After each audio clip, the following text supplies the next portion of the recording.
ವೀರಶೈವ ನ್ಯೂಸ್ಗೆ ಸ್ವಾಗತ. ಇದು ವೀರಶೈವ ಲಿಂಗಾಯತರ ಧ್ವನಿ. ಆತ್ಮೀಯ ಬಂಧುಗಳೇ, ಮತ್ತೆ ಪಂಚಮಶಾಲಿ ಸಮಾಜದ ಜಯಮೃತ್ಯುಂಜಯ ಮಹಾಸ್ವಾಮಿಗಳು ಅಖಾಡಕ್ಕೆ ಇಳಿದಿದ್ದಾರೆ. ಕಳೆದ 5 ವರ್ಷಗಳಿಂದ ಪಂಚಮಶಾಲಿ ಸಮುದಾಯಕ್ಕೆ 2A ನೀಡಬೇಕೆಂದು ಹಲವು ಪ್ರತಿಭಟನೆಗಳು, ಧರಣಿಗಳು, ಉಪವಾಸ ಸತ್ಯಾಗ್ರಹಗಳು ಮತ್ತು ಇಷ್ಟಲಿಂಗ ಪೂಜೆ ಮತ್ತು ಮನೆ ಮನೆಗೂ ತೆರಳಿ ಪೂಜೆಯನ್ನು ನೆರವೇರಿಸುವ ಮೂಲಕ ಕೇಂದ್ರ ಹಾಗೂ ರಾಜ್ಯ ಸರ್ಕಾರಕ್ಕೆ ಒತ್ತಾಯ ಮಾಡುತ್ತಾ ಬಂದಿದ್ದಾರೆ. ಮತ್ತೆ ಅಖಾಡಕ್ಕೆ ಇಳಿದಿರುವ ಪಂಚಮಶಾಲಿ ಪೀಠದ ಪ್ರಥಮ ಜಗದ್ಗುರು ಜಯಮೃತ್ಯುಂಜಯ ಮಹಾಸ್ವಾಮಿಗಳು ಸೆಪ್ಟೆಂಬರ್ 11ಕ್ಕೆ ಪಂಚಮಶಾಲಿ ವಕೀಲರ ಸಮಾವೇಶ ಇದೆ ಎಂದು ತಿಳಿಸಿದರು.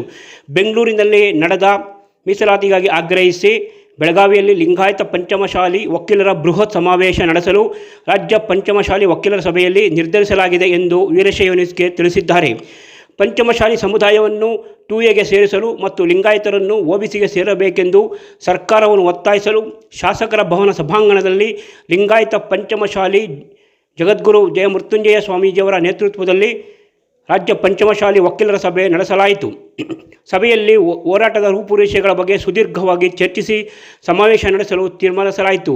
ರಾಜ್ಯದಿಂದ ಮೂಲೆ ಮೂಲೆಯಿಂದ ಬಂದಂತಹ ವಕೀಲರು ತಮ್ಮ ಅಭಿಪ್ರಾಯವನ್ನು ವ್ಯಕ್ತಪಡಿಸಿ ಶ್ರೀಗಳ ಬೆಂಬಲಕ್ಕೆ ನಿಂತಿರುವುದಾಗಿ ಘೋಷಣೆ ಮಾಡಿದರು.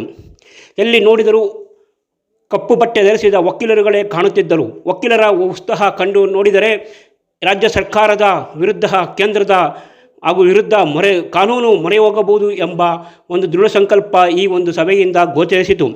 ಸಭೆಯ ಬಳಿಕ ಬಸವಜಯ ಮೃತ್ಯುಂಜಯ ಸ್ವಾಮಿ ನೇತೃತ್ವದ ನಿಯೋಗ ರಾಜಭವನದಲ್ಲಿ ರಾಜ್ಯಪಾಲರನ್ನು ಭೇಟಿಯಾಗಿ ಮನವಿ ಸಲ್ಲಿಸಿತು. ಮೀಸಲಾತಿ ಸಂಬಂಧ ಕಾನೂನು ತಜ್ಞರ ಸಭೆ ಕರೆಯುವುದಾಗಿ CM ಮಾತು ಕೊಟ್ಟಿದ್ದರೂ ಈಡೇರಿಸಿಲ್ಲ. ಈ ಸಂಬಂಧ ಮುಖ್ಯಮಂತ್ರಿಗಳಿಗೆ ನಿರ್ದೇಶ ಮಾಡಬೇಕೆಂದು ಮನವಿ ಪತ್ರದಲ್ಲಿ ತಿಳಿಸಲಾಗಿದೆ ಎಂದು ಅವರು ತಿಳಿಸಿದರು. ಮುಖ್ಯಮಂತ್ರಿಗಳು ಮೀಸಲಾತಿ ಸಂಬಂಧಿಸಿದಂತೆ ನಿರ್ಧಾರ ತೆಗೆದುಕೊಳ್ಳದಿದ್ದರೆ ಚಳಿಗಾಲದ ಅಧಿವೇಶನದಲ್ಲಿ ರಾಜ್ಯಾದ್ಯಂತ ಉಗ್ರ ಪ್ರತಿಭಟನೆ ಕರೆ ನೀಡಲಾಗುವುದು ಎಂದು ಸ್ವಾಮೀಜಿ ಸರ್ಕಾರಕ್ಕೆ ಎಚ್ಚರಿಕೆ ನೀಡಿದರು. ಏನೇ ಆಗಲಿ ಪಂಚಮಶಾಲಿಯ ಶ್ರೀಗಳು ಹೋರಾಟ ನಡೆಸುವುದು ಶ್ಲಾಘನೀಯ.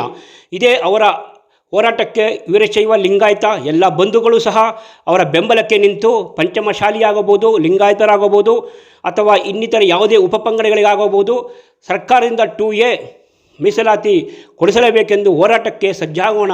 ಆತ್ಮೀಯ ಬಂಧುಗಳೇ, ಯೋಚಿಸಿ, ಬಹಳ ನಮ್ಮ ಸರ್ಕಾರಕ್ಕೆ ಒಂದು ಎಚ್ಚರಿಕೆ ನೀಡೋಣ. ಇಂದಿನ BJP ಸರ್ಕಾರದಲ್ಲೂ ಸಹ 2D ಮೀಸಲಾತಿಯನ್ನು ಕೊಟ್ಟು ಬಲಗೈಲಿ ಕೊಟ್ಟು ಎಡಗೈಲಿ ಕಿತ್ತಿಕೊಂಡಂತಹ BJPಯನ್ನು ಈಗಾಗಲೇ ರಾಜ್ಯದ ವೀರಶೈವ ಲಿಂಗಾಯತರು ತಿರಸ್ಕರಿಸಿದ್ದಾರೆ, ಕಾಂಗ್ರೆಸ್ಸನ್ನು ಪುರಸ್ಕರಿಸಿದ್ದಾರೆ. ಕಾಂಗ್ರೆಸ್ನವರು ಸಹ ವೀರಶೈವ ಲಿಂಗಾಯತ ಸಮುದಾಯಕ್ಕೆ ಮನ್ನಣೆ ನೀಡದಿದ್ದರೆ ಉಗ್ರ ಹೋರಾಟ ನಡೆಸಲು ಎಲ್ಲ ವೀರಶೈವ ಲಿಂಗಾಯತ ಸಂಘಟನೆಯ ಸದಸ್ಯರುಗಳು, ಎಲ್ಲ ಸಮಾಜದ ಬಂಧುಗಳು ಒಂದಾಗಬೇಕು. ಒಂದಾಗದಿದ್ದರೆ, ಒಗ್ಗಟ್ಟಾಗದಿದ್ದರೆ ಎಂದಿಗೂ ನಮ್ಮ ವೀರಶೈವ ಲಿಂಗಾಯತ ಸಮುದಾಯಕ್ಕೆ ನ್ಯಾಯ ದೊರಕುವುದಿಲ್ಲ ಎಂದು ವೀರಶೈವ ನ್ಯೂಸ್ನ ಪ್ರಪ್ರಥಮ ಕಳಕಳಿಯಾಗಿದೆ. ವೀರಶೈವ ನ್ಯೂಸ್ ಪತ್ರಿಕೆಯೂ ಸಹ ವೀರಶೈವ ಲಿಂಗಾಯತ ಎಲ್ಲ ಒಳಪಂಗಡಗಳನ್ನು ಒಂದುಗೂಡಿಸಬೇಕು, ಎಲ್ಲರಿಗೂ ಸರ್ಕಾರದ ಮೀಸಲಾತಿ ದೊರೆಯಬೇಕೆಂದು ಹೋರಾಟ ನಡೆಸಿಕೊಂಡು ಬಂದಿದೆ. ಕಳೆದ 1 ದಶಕದಿಂದ ವೀರಶೈವ ನ್ಯೂಸ್ ವೀರಶೈವ ವಿರಕ್ತ ಪರಂಪರೆಯ ಮೀಠಾಧಿಪತಿಗಳನ್ನು ಒಂದೆಡೆ ಸೇರಿಸಲು ಪ್ರಯತ್ನ ಪಡುತ್ತಲೇ ಇದೆ. ಬಂಧುಗಳೇ, ದಯವಿಟ್ಟು ಯಾವ ರಾಜಕಾರಣಿಗಳ ಮಾತಿಗೆ, ಯಾವುದೋ ಮಠಾಧಿಪತಿಗಳ ಮಾತಿಗೆ ಮರುಳಾಗಬೇಡಿ. ನಾವೆಲ್ಲ ಒಂದಾಗೋಣ, ನಾವೆಲ್ಲ ನಮ್ಮ ಶಕ್ತಿಯನ್ನು ಪ್ರದರ್ಶನ ಮಾಡೋಣ. ಇನ್ನು ಮುಂದೆ ನಮ್ಮ ಮಕ್ಕಳು, ನಮ್ಮ ಮುಂದಿನ ಪೀಳಿಗೆಗಾದರೂ ಸರ್ಕಾರದಿಂದ ಸಿಗಬೇಕಾದ ಸೌಲಭ್ಯ ಸಿಗಲಿ.